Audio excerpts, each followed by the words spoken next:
As someone that's directed an organization for many years, do you have any suggestions or advice for budget planning or items in your budget to include as it relates to services specifically for older victims?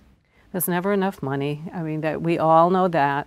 So it's about prioritization and really, and it's never easy. I'm not pretending that it's easy. Let me just say that.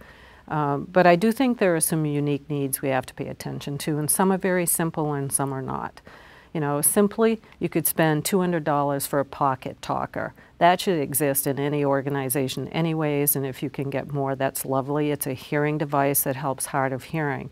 You take it with you and you normalize when you're out doing support groups, educational groups, peer groups, one-to-one, for those individuals who are hard of hearing. You know, the language board, having money in your budget for an interpreter line, and I just need to add to that, knowing where that interpreter line is, because some of them come back to the community you're living in, and that impacts cultural dynamics in a large way. It means getting out of the office, so it increases the travel budget. That's a reality. If you don't have an identified staff, is there an additional staff member you can add through grant funding? Because almost all services are free, so it really has to be about the fundraising. The other piece I think is really important is to have an emergency fund. And I know that makes funders get a little squirrely, but that may mean an independent fundraiser. And that means for that person that needs money for a security deposit, for that person that maybe in the rural community needs to get to a hotel for the night, that money currently doesn't exist in many places. Some organizations do have that in their budget, but that is not true across the board. You know, I always say have a dream list.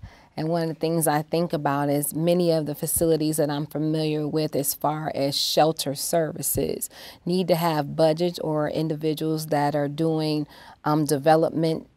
We need additional dollars in the development fund base. And essentially, we need to reach out to the philanthropic community for things like true build-outs for shelters, even bringing shelters up accessibility-wise, whether we do WIDA grants or whatever we need the line items for atmosphere changes that have to do with our ability to provide services respectfully and effectively. Another thing we need to consider is transportation. Housing is significant. We do a lot of with younger people, first month's rent and security deposit, you know, and thinking for an elder that is receiving services, we may need to extend that, like 2-3 months rent, security deposit, and things like that.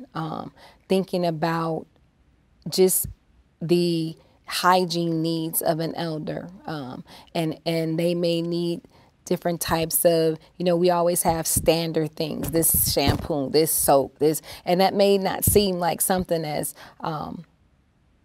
significant, but it is to an individual that has certain skin issues. You know, we need more budget items around basic needs. One of the things we found is reaching self-sufficiency for an older individual takes longer. And so I think keeping that in mind, that perhaps our programs need to be longer and time-wise is a consideration that we should think of when we're doing budget line items.